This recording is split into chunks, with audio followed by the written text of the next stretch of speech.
My name is Andy Kahn, Director of Victim Services and Advocacy for Crimestoppers of Houston, and we are here today to ask for the public's help in providing any information leading up to the arrest of the suspect and or suspects wanted for the brutal, cold-blooded murder of 39-year-old father of three, Austin Kanuch, on September 22nd, 2023. An unknown suspect hopped over their fence, broke into their residence, and viciously stabbed Austin to death. Suspect was seen leaving the scene, riding on a mountain bike in the wee hours of the morning. Now let's be real. Someone out there knows who committed this offense. It's been almost 2 years now, and it's time to get somebody in custody and charged with the murder of Austin. Today, Crimestoppers is announcing an increased reward of up to $20,000.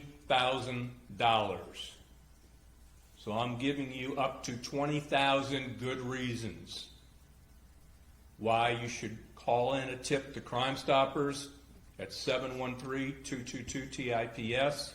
Submit a tip online at www.crime-stoppers.org or use our mobile app available in over 20 languages. Time for the public to step up to the plate. Joining us here today is the lead investigator, lead detective from Harris County Sheriff's Office, Kaylin Turner, members of the homicide team from Harris County, and you look behind me, members of Austin's family, including his wife, his mother, his father, stepfather, numerous relatives and friends. And trust me, there are many, many more. But we just can't get everybody in right now. That shows you how loved Austin truly is. I'm going to ask Detective Turner to come up here and kind of give the latest updates of the case.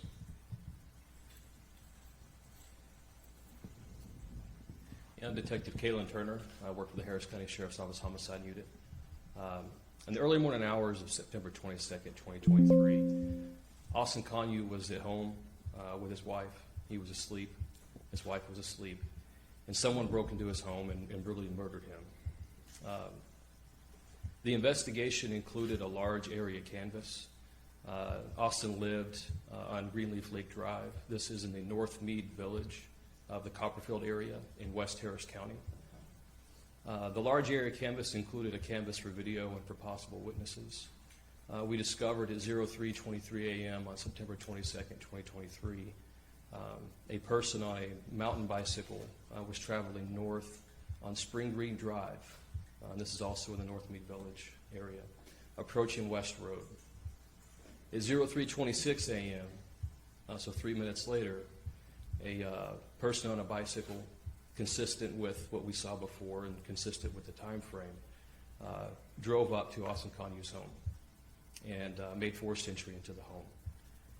At 04:24 a.m., so almost an hour later, that person emerged from Austin Kanuch's home, got back on their bicycle, and traveled south, back towards West Road. At 03:28 a.m., that person was traveling on West Road towards Telge and turned back south on Spring Green Drive, back into the neighborhood where that bicycle emerged from. So our canvas for video captured those moments. At the time that Austin Kanuch was stabbed, Austin's wife, Mary, called 911 immediately. She called 911, in fact, before the suspect left the premises of Austin's home. The investigation has cleared Austin's wife, Mary Kanuch, from any suspicion, and we're seeking the public's help in finding more information. The investigation included an extensive investigation into the social history of Austin Kanuch, hoping to find any lead, any information that Austin was a target, that he had exhibited risk-seeking behavior, he was involved in something that no one knew about, and the investigation didn't turn up any of that. In fact, the opposite. We found, by all accounts, by talking with his family, his friends, friends from college, his co-workers, he was a very successful employee of West Houston Infinity, their top salesman for a number of years, so clearly very charismatic, very friendly. In speaking with all those people, we learned that Austin was a loving, caring person, a friend to everyone. In fact, his family, multiple people described Austin as a peacemaker, someone who would never engage in confrontation and never welcome any violence in his life. So we're reaching out to the public for any information on the case to try and develop possible leads. Anyone that has information, please call Crimestoppers 713-222-TIPS.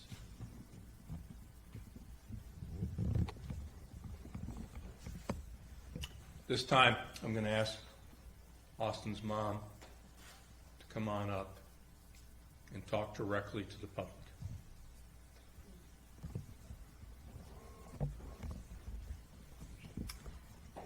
This may be a little hard for me, so my son Corbin, he's going to be my rock on this side, and my husband Harold on this side. I want to thank you all for being here today. It means so much to our family, getting this word out about Austin. I also want to thank Crimestoppers for this amazing opportunity. I don't know what we would have done without it. And also the Harris County Sheriff's Office for their tireless effort working on Austin's case. I've been in touch with poor Detective Turner every other week for 20 months, and he's always been so respectful to me and answered my questions when he could. We're here today because someone killed my son, Austin Kanuch, and the correct pronunciation of his name is Kanuch, like C-O-N-Y-U. We're here today because someone killed him, took him from us, and all you guys know it was September 22nd of 23. He was only 39 years old, and it was a senseless, heartbreaking act of violence, one that has shattered our family and left a deep, aching void that can never be filled.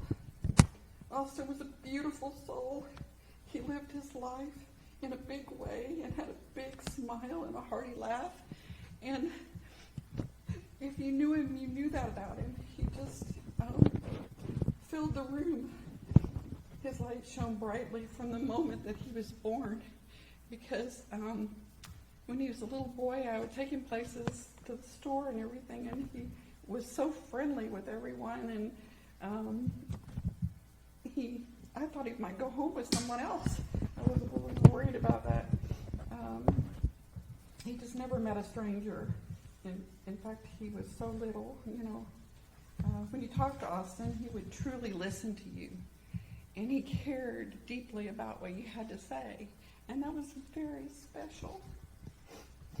He lived the majority of his life in Cy-Fair, Copperfield area, where he went to Feast Elementary, Lyby Middle School, Langham Creek High School, and he even sent his own kids there because he loved his community. He loved his community. He graduated from Sam Houston State and was a proud member of the Teague fraternity. Austin was a great lover of music, and he spent a lot of time and energy on music. He loved Toby Mac and Led Zeppelin and Incubus. He was awarded a scholarship for music from high school to go to college. That's how much he loved music. As I mentioned before, he was a top salesman at West Infinity on I-10. And the thing that's interesting about that, he was just a natural about it. He knew his stuff, but he always made his customers feel like he was speaking to a friend. And they always came back to him and always had such wonderful things to say. We got contacted so much after he passed from his customers saying we loved working with him and he was so special. Going back to the music thing, Austin had 3 children. The 2 girls from a previous marriage, and he had primary custody of those 2 girls. And then he had his little boy that was 11 months old when he died with his wife, Mary. And he would always say Mary was the love of his life. He just adored her.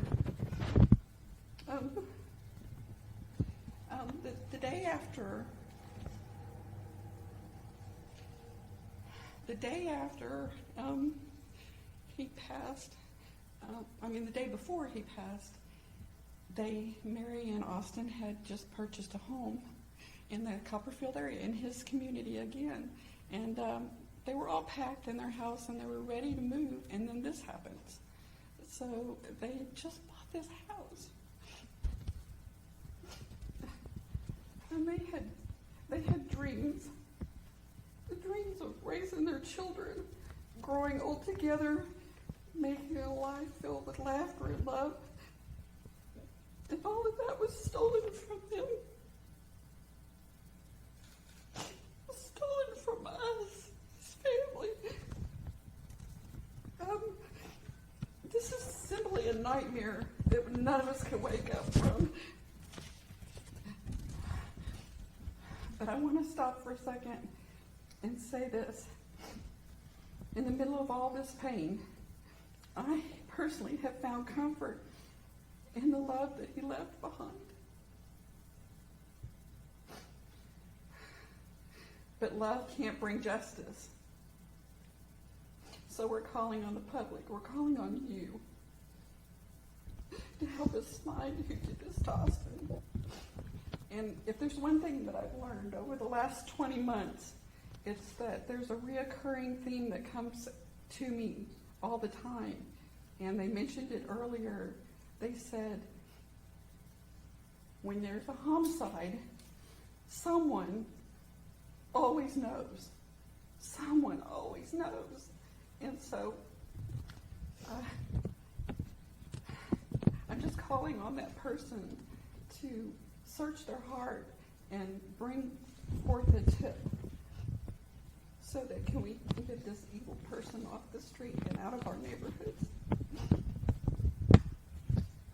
And as Andy said, now you have $20,000 of money to offer as an incentive as well. We're a village. I know we're a big city, but we're a village. And we take care of each other. We've got to take care of each other. If this happened to our family, it can happen to anyone. He didn't deserve this. His children didn't deserve this. And we will not stop fighting until the person responsible is held accountable. I have trust and faith in God that He will bring a sense of urgency to this person with this tip, so justice will be served. This despicable person has got to be off our streets. Austin was and always will be my awesome Austin.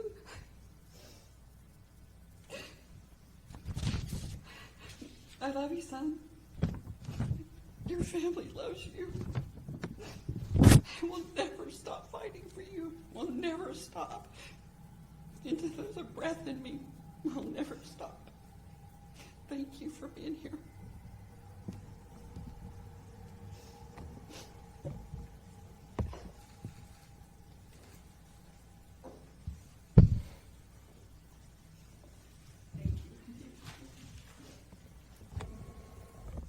Once again, like Celine stated, we're asking for the public's help. You are our eyes and ears out there.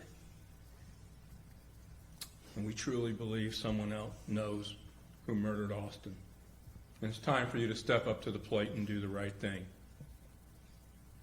As a board member of Parents of Murdered Children and Surviving Family Members of Homicide, I can unequivocally tell you that grief is intensified when justice is lacking. And right now, sadly, justice is lacking for Austin and his family. So again, reach out to Crime Stoppers, 713-222-TIPS. Submit a tip online, www.crimestoppers.org. Use our mobile app, and always remember, all tipsters are anonymous.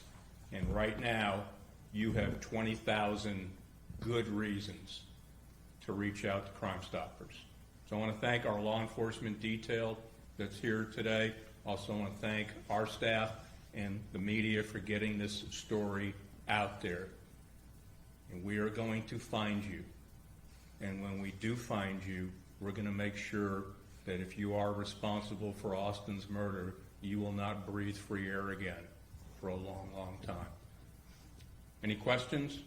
I have a question for Detective Turner. I know you mentioned the surveillance video. Do y'all plan on releasing that to show people who this suspect might be? So, good question. The surveillance video from across the street that shows the intruder approach Austin Kanuch's home, that's available for release. We have no problem with that. I do want to be clear from the video, all that I can determine from that video and all my partners can determine is that this is a post-adolescent human being.